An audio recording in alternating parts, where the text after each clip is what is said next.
Islami më ndryshoi jetën, Alesia Peleshi shfaqet e mbuluar, po paragjykohem nga njerëzit e zemrës.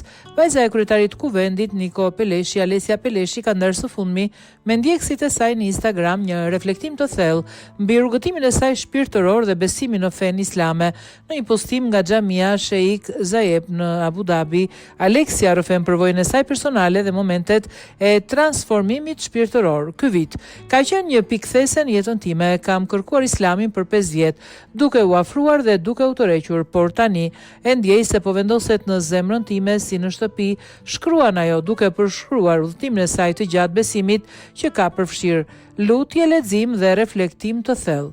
Alesia thekson gjithashtu se edhe shpesh ballafaqohet me paragjykime dhe islamofobi edhe nga njerëzit e zemrës, por kjo nuk e ndal të ndaj me të tjerët bukurinë e Islamit dhe ndikimin e tij në jetën e saj. Me siguri e keni vënë se përballen me shumë paragjykime dhe islamofobi, si nga njerëzit që nuk më njohin, ashtu edhe nga ata që janë më afër zemrës time, por kjo është në rregull, sepse më shtyn vetëm të vazhdoj të flas për bukurinë e Islamit dhe sa shumë më ka dhënë, si nga brenda ashtu edhe nga jashtë, shkruan Alesia. Ajo shton, nuk e kam dashur, respektuar dhe nderuar kur veten më shumë se tani. Hidaja e Allahut më ka ndihmuar të gjej veten më shumë se çdo gjë në këtë botë. Postimi përfundon me një mesazh mirënjohje dhe lutje për ndjekësit e saj. Ju mbaj të gjithëve në duat e mia. Rabena ja barek fikum. Alesia Peleshi ka treguar më herët se udhëtimi i saj shpirtëror ka nisur 5 vite më parë, duke u përqendruar gradualisht në praktikimin dhe kuptimin e besimit islam. Aktualisht ajo vazhdon të ndjek këtë rrugë mes jetës moderne dhe besimit të thellë, duke udhëtuar dhe jetuar mes Spanjës dhe Egjiptit. Ja dhe postimi plot. Pata një epifani të vogël ndërsa po shëtisja rreth kësaj xhamie të bukur.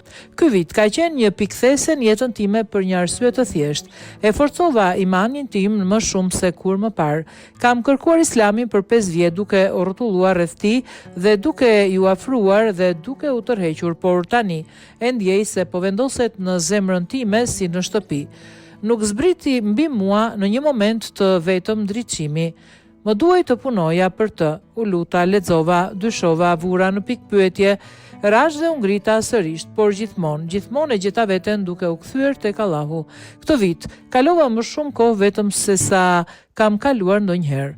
Jetova vetëm, eca vetëm, udhëtova vetëm, u ula vetëm. Megjithatë, kurrë nuk u ndjeva e vetmuar. E dini pse? Sepse ndjeva praninë e Allahut pranë meje në çdo hap, çdo lot, çdo moment e shtje. Me siguri e keni vënë se përballen me shumë paragjykime dhe islamofobi, si nga njerëzit që nuk më njohin, ashtu edhe nga ata që janë më afër zemrës time, por kjo është në rregull, sepse më shtyn vetëm të vazhdoj të flas për bukurinë e Islamit dhe sa shumë më ka dhënë, si nga brenda ashtu edhe nga jashtë. Nuk e kam dashur, respektuar dhe nderuar veten kur më shumë se tani.